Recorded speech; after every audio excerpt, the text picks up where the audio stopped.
بسم الله الرحمن الرحيم يا أيها الناس اعبدوا ربكم الذي خلقكم والذين من قبلكم لعلكم تتقون الذي جعل لكم الأرض فراشا والسماء بناء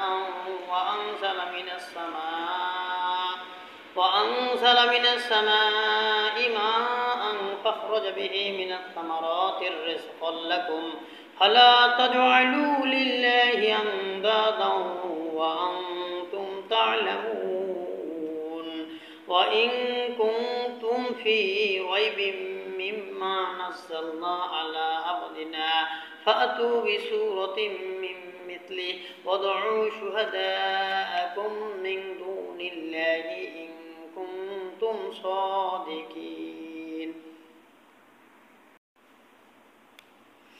হে মানব জাতি, তোমরা ইবাদত করো তোমাদের প্রতিপালকের, যিনি সৃষ্টি করিয়াছেন তোমাদিগকে এবং উহাদিগকে যাহারা তোমাদের পূর্বে অতীত হইয়াছে।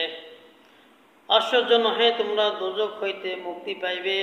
তিনি এমন, যিনি করিয়াছেন জমিনকে তোমাদের জন্য বিছানা স্বরূপ এবং আসমানকে ছাদ স্বরূপ, আর আসমান হইতে পানি বর্ষণ করিয়াছেন, উৎপন্ন করিয়াছেন, ইহা দ্বারা ফলমূল তোমাদের খাদ্যরূপে। অতঃপর তোমরা তাহাকেও আল্লাহর প্রতিদ্বন্দ্বী স্থির করিও না। তোমরা তো জানো, বোঝো। আর যদি তোমরা সন্দিহান হও আমার খাস বান্দার প্রতি অবতারিত কিতাবে